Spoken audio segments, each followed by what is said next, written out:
शेतकरी मित्रांनो, सोयाबीन पिकाला पेरणी होऊन जवळपास 15 ते 20 दिवस होतात. काही ठिकाणी 25 दिवस होत आहेत. काही ठिकाणी पेरण्या लांबल्या. बऱ्याच दिवसाच्या उघाडीनंतर मागच्या आठवड्यामध्ये पावसाला सुरुवात झाली आणि त्यानंतर बऱ्याच ठिकाणी तणनाशक फवारणी असेल किंवा इतर सोयाबीन पिकाचं नियोजन शेतकऱ्यांचं सुरू झालेलं आहे. आपण मागच्या आठवड्यामध्ये एक व्हिडिओ बनवला होता. त्यामध्ये आपण सांगितलं होतं की सोयाबीन पिकाचं सुरुवातीच्या किंवा पहिल्या महिन्यात काय नियोजन असलं पाहिजे आणि त्यात एक महत्त्वाचा मुद्दा सांगितला होता, तो म्हणजे सोयाबीन पिकामध्ये पहिली फवारणी करण्याची जी वेळ आहे ती 15 ते 25 दिवसाची आहे. त्यामध्ये आपण आज बघणार आहोत की ती फवारणी का करणं आवश्यक आहे आणि कोणती करणं आहे. तर मी डॉक्टर अनंत इंगळे द ॲग्रीडॉक्सच्या यूट्यूब चॅनलमध्ये आपण आपलं सहर्ष स्वागत करतो. आपण जाणून घेऊ की या फवारणीमध्ये आपल्याला काय वापरायचं आहे आणि फवारणी का आवश्यक आहे. तर फवारणी का आवश्यक आहे, तर तो हा सर्वात महत्त्वाचा मुद्दा आहे की आपण जी गोष्ट करतो तर ती करणं का गरजेचं आहे. म्हणजे सोयाबीन पिकामध्ये आपल्याला फवारणी का करायची आहे, तर हा सर्वात महत्त्वाचा मुद्दा आहे. त्यामध्ये आपण बघू की जो चक्री भुंगा असेल किंवा खोडमाशी असेल यांचा प्रादुर्भाव आपल्याला सोयाबीन पिकामध्ये सुरुवातीच्या काळात दिसून येतो. ज्यावेळेस आपली सोयाबीन पीक हे 15 ते 30 दिवसाचा असतं त्या दरम्यान. तर ज्यावेळेस काय होतं की त्यावेळेस झालेला अटॅक किंवा झालेला प्रादुर्भाव हा त्यावेळेस दिसत नाही. आपल्याला तो नंतर दिसून येतो. ज्यावेळेस शेंगा भरण्याची अवस्था असते त्यावेळेस आपल्याला सोयाबीन पीक पिवळं पडणं किंवा झाड वाळणं ह्या गोष्टी आपल्याला दिसतात. तर तो मुद्दा आपल्याला महत्त्वाचा आहे. त्या दृष्टीने आपल्याला ही फवारणी करणं गरजेचं आहे.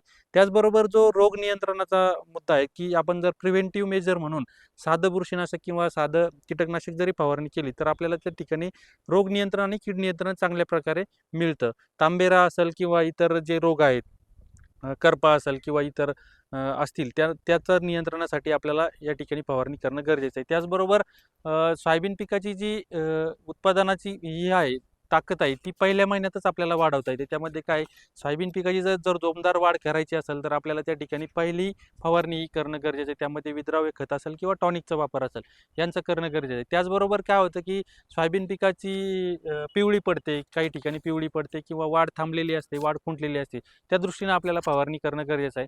बऱ्याच वेळा काय होतं की तणनाशकामुळे सोयाबीन पिकामध्ये स्कॉर्चिंग आलेलं असतं किंवा वाढ खुंटलेली असते. अशा परिस्थितीमध्ये आपल्याला पहिली फवारणी करणं गरजेचं आहे. आज आला आपला फवारणी का करायची हा मुद्दा. त्यानंतर दुसरा जो मुद्दा आहे तर तो म्हणजे फवारणी कधी करायची. तर सोयाबीन पिकामध्ये फवारणी करताना आपल्याला काळजी घ्यायची की 15 ते 25 दिवसाच्या दरम्यान, म्हणजे 15 ते 30 दिवसाच्या दरम्यान आपली कुठल्याही परिस्थितीमध्ये सोयाबीन पिकामध्ये फवारणी होणं गरजेचं आहे. 20 ते 25 दिवसाचा जो कालावधी आहे तो अतिशय चांगला आहे. आणि तणनाशक फवारणी केल्यानंतरही आपल्याला फवारणी करायची आहे. शक्यतो तणनाशकासोबत आपल्याला ही फवारणी टाळायची आहे. तणनाशक आपलं फवारणी झाल्यानंतर ज्यावेळेस गवत वाळल त्यानंतर ही फवारणी करायची आहे. आणि बरेच शेतकरी काय करतात की तणनाशकासोबतच ही फवारणी करण्याचा प्रयत्न करतात, परंतु त्या ठिकाणी आपल्याला ते टाळायचं आहे. त्यानंतर जो महत्त्वाचा मुद्दा आहे, तर आपल्याला या फवारणीमध्ये काय वापरणं गरजेचं आहे. तर आपल्याला या फवारणीमध्ये एक कीटकनाशक, एक बुरशीनाशक आणि एक विद्राव्य खत. जर आपल्या सोयाबीनची वाढ कमी असेल किंवा खुंटलेली असेल किंवा स्कॉर्चिंग आला असेल किंवा पिवळं पडलं असेल तर त्या ठिकाणी आपल्याला टॉनिकचा वापर करायचा आहे. अदरवाईज आपण एक कीटकनाशक, एक बुरशीनाशक आणि एक विद्राव्य खत या पद्धतीने आपण त्या ठिकाणी वापरू शकतो. कीटकनाशक का वापरायचं, तर चक्रीभुंगा असेल, खोडमाशी असेल यांच्या नियंत्रणासाठी. बुरशीनाशक जे आहे तर ते रोगांच्या नियंत्रणासाठी आणि विद्राव्य खत जे आहे तर ते सोयाबीनला वाढ चांगली होण्यासाठी, सशक्त झाड होण्यासाठी आणि जोमदार वाढ होऊन आपल्याला चांगलं उत्पादन मिळण्यासाठी. ह्या गोष्टी या ठिकाणी आपण क्लिअर केल्या आहेत. तर आपण बघू की कोणतं कोणतं कीटकनाशक आपण त्या ठिकाणी वापरू शकतो किंवा बुरशीनाशक आपल्याला त्या ठिकाणी वापरायचं आहे. तर त्यामध्ये सुरुवातीला जे येतं ते प्रोफेनोफॉस आपण 300 मिली प्रति एकर म्हणजे 30 मिली प्रति पंप वापरू शकता. त्यानंतर प्रोफेनोफॉस प्लस सायपरमेथ्रिन हे 30 ते 40 मिली प्रति पंप वापरू शकता. त्यानंतर क्लोरोपायरीफॉस प्लस सायपरमेथ्रिन हे 30 ते 40 मिली आपण प्रति पंप वापरू शकता. त्यानंतर थायमेथॉक्झम प्लस लॅम्बडा सायलोथ्रिन हे 15 ते 20 मिली आपण प्रति पंप वापरू शकतो. त्याचबरोबर इमिडॅ क्लोप्राइड प्लस बीटा सायक्लोथ्रिन हे 100 ते 150 मिली म्हणजे 15 ते 25 मिलीपर्यंत प्रतिपंप आपण वापरू शकता. त्यानंतर इथिऑन प्लस सायपरमेथ्रिन 300 मिली प्रति एकर किंवा 30 मिली प्रतिपंप.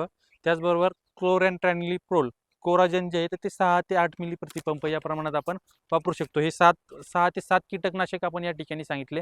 त्यापैकी कुठलंही एकच कीटकनाशक आपल्याला वापरायचं. त्यामध्ये प्रोफेनोफॉस सायपरमेथ्रिन वापरू शकता किंवा थायमेथॉक्झम लॅम्बडा सायलोथ्रिन वापरू शकता किंवा इमिडॅक्लोप्राइड प्लस बीटा सायक्लोथ्रिन यापैकी कुठलंही एक आपण वापरू शकतो. त्यानंतर जे बुरशीनाशक आहे त्यामध्ये आपण कार्बेंडायझिम प्लस मँकोजेब 30 ते 35 ग्रॅम प्रतिपंप किंवा थायपोनेट मिथाईल 30 ते 40 ग्रॅम प्रतिपंप वापरू शकता किंवा ट्युबॅकॅनोझोल जे आहे तर ते 25 मिली प्रतिपंप वापरू शकता.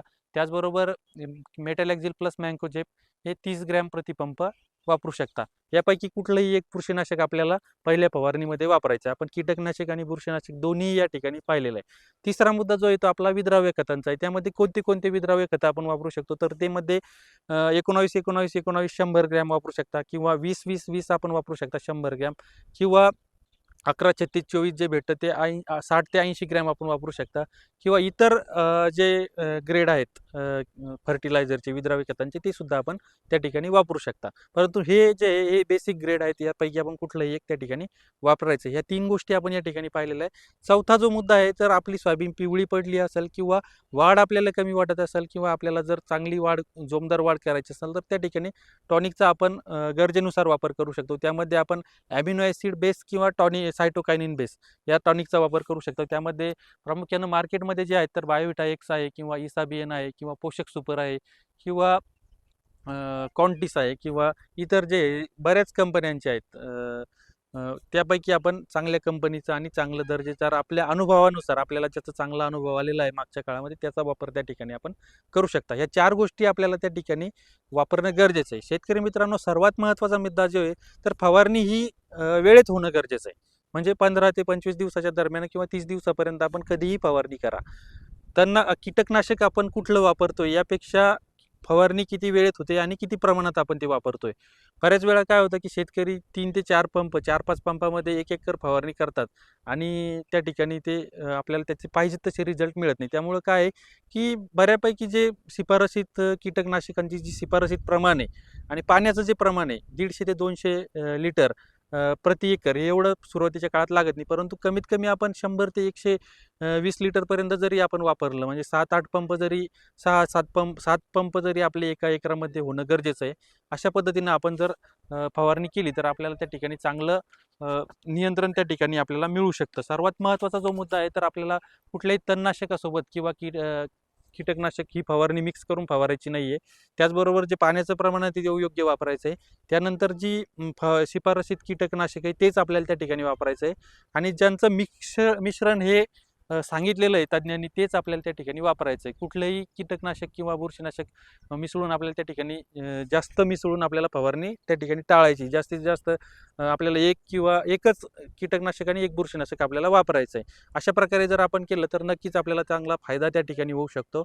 अशा प्रकारे आपण जी सोयाबीन पिकाची पहिली फवारणी ती या ठिकाणी पाहिलेली आहे. त्यामध्ये आपल्याला एक कीटकनाशक, एक बुरशीनाशक, एक विद्राव्य खत आणि गरज असल्यास टॉनिकचा त्या ठिकाणी वापर करायचा आहे.